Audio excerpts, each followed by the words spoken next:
দেখুন, ভারতবর্ষের সাংবিধানিক মূল্যবোধের প্রতি যাদের আস্থা আছে, যাদের সম্মান আছে, তারা এই কাজ করবেন।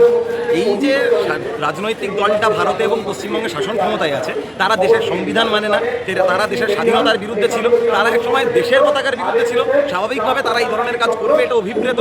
এবং এইটা মাথায় রাখতে হবে, এই রাজনৈতিক দলটার সবথেকে বড় মতাদর্শগত শত্রু যারা, তাদের পতাকা ওরা পুড়িয়েছে। তার মানে এইটা প্রমাণ হয়ে গেছে গত কয়েক বছর ধরে, বা অন্তত এই আন্দোলনের পর তাদের মনের মধ্যে আবার নতুন করে ভয় ব্যাপকভাবে জন্ম নিয়েছে। সেই জন্যই ওরা এইরকম একটা কাজ করেছে। বর্তমানে যিনি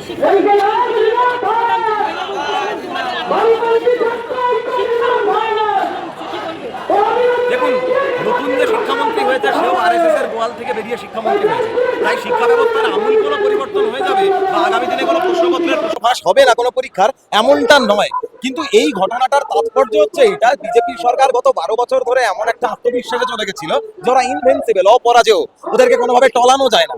এই আন্দোলনের মাধ্যমে ধর্মেন্দ্র প্রধানের পদত্যাগ আসলে ওই আত্মবিশ্বাসের উপর আঘাত দিয়েছে। এবং এইভাবে আমরা লড়াই চালিয়ে গেলে আলটিমেটলি তো এটাই বাস্তব, দেশের যদি শিক্ষা ব্যবস্থাকে বাঁচাতে হয়, বিজেপি আরএসএস মুক্ত শিক্ষা ব্যবস্থা তৈরি করতে হবে, ওদেরকে ক্ষমতা থেকে সরিয়ে আনতে হবে। না হলে দেশের শিক্ষা ব্যবস্থা কোনোদিনই বাঁচবে না। এই যে নতুন শিক্ষামন্ত্রী হয়েছে, এ শুধুমাত্র কয়লা মন্ত্রী থাকাকালীন অনেক দুর্নীতি করেছেন এমন না, সেখান থেকে টাকা নিয়ে, কর্পোরেট সোশ্যাল রেসপন্সিবিলিটির টাকা নিয়ে একাধিক আরএসএস এর সংগঠনে ফান্ডিং করেছে। এবং তার পাশাপাশি বিলকিস বানু ধর্ষণের ঘটনায় যারা অভিযুক্ত, তাদের হয়ে সওয়াল করেছিলেন। তো এই গোয়াল থেকে যত গরু বেরোবে, সবাই আরো বেশি খারাপ হবে। আলটিমেট সলিউশন এই সরকারটাকে ফেলা। কিন্তু এইটা ছিল আসলে একটা তাৎপর্যপূর্ণ পদক্ষেপ, ওদেরকে ভয় দেখানো, আর সেই ভয়টা ওরা পেয়েছে। 24 তারিখে ঘটনায় যা ঘটেছে, মাননীয় মুখ্যমন্ত্রী শুভেন্দু অধিকারী তিনি বলছেন যে শুক্রবারীরা করেছে, অর্থাৎ নাম না নিয়ে যেভাবে সংখ্যালঘুদের আক্রমণ করলেন, তিনি কি বলবেন? এই এই সরকারটা আসলে অমানবিক সরকার, এই সরকারটা একটা অসাংবিধানিক সরকার, এরা ফ্যাসিস্ট সরকার। এরা মুসলমানদেরকে গণশত্রু হিসাবে তুলে ধরতে চায়। এই আন্দোলনেই তো একটা স্লোগান খুব হিট হয়েছে, জব জব মোদি ডরতা হ্যায় হিন্দু মুসলিম করতা হ্যায়।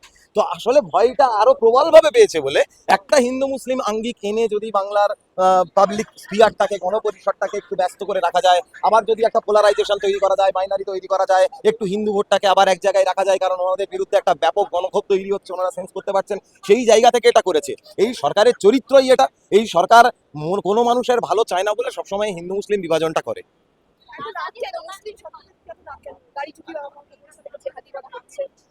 দেখুন, এই সরকারটা তো আসলে আম্বানি আদানিদের সরকার। আম্বানি আদানির শাসন আমলে আপনারা গত কয়েক বছর ধরে দেখেছেন ভারতবর্ষে বৈষম্য আরো তীব্র হচ্ছে, মানুষের বেকারত্ব বাড়ছে, ক্ষুধা বাড়ছে, মানুষের জীবনে অভাব বাড়ছে, মানুষের মধ্যে ক্ষোভ তৈরি হচ্ছে। এই ক্ষোভটা যদি ওরা আটকাতে না পারে, তাহলে যন্তর মন্তরে যেটা হয়েছে এরকম বারংবার হবে, আর এই সরকার দীর্ঘদিন নিজেদের টিকিয়ে রাখতে পারবে না। কিন্তু যদি ক্ষোভটাকে কোনো একটা নির্দিষ্ট দিকে চালিত করে দেওয়া যায়, তাহলে ওনাদের জন্য ওটা একটা শিল্ডের কাজ করবে।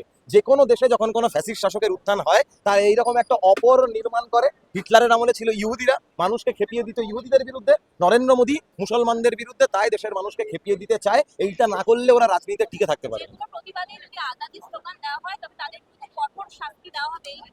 ভারতবর্ষের সংবিধানের 19-1 ক, বাক স্বাধীনতার অধিকার, সেই অধিকার এনারা বারংবার হরণ করেন। তারই এটা প্রমাণ। এখানে বলার সময় দেবানন্দাই বলেছে আমাদের এই প্রোগ্রামে, আজাদি স্লোগান ভগৎ সিংদের তৈরি করা। আজাদি মানে শুধুমাত্র দেশের স্বাধীনতার কথা তো আমরা বলছি না, যে ভারতকে আজাদি চাই, এই কথা তো কোনো স্লোগানে বলা হচ্ছে না। বিজেপি, আরএসএস, মনুবাদ, এই ধরনের যাবতীয় মানুষের ওপর শোষণমূলক যে ব্যবস্থাগুলো বা যে মানুষগুলো বা যে রাজনৈতিক শক্তিগুলো আছে, তার হাত থেকে মানুষ স্বাধীনতা চাইছে। এনটি এর হাত থেকে স্বাধীনতা চাইছে, এই বিজেপির নেতামন্ত্রীদের হাত থেকে স্বাধীনতা চাইছে। আর সেই স্লোগান দেওয়া থেকে মানুষকে ওরা কতজনকে জেলে ভরবে, কতজনের দিকে পেলেট গান ছুড়বে, মানুষকে এই স্লোগান দেওয়া থেকে ওরা আটকাতে পারবে না।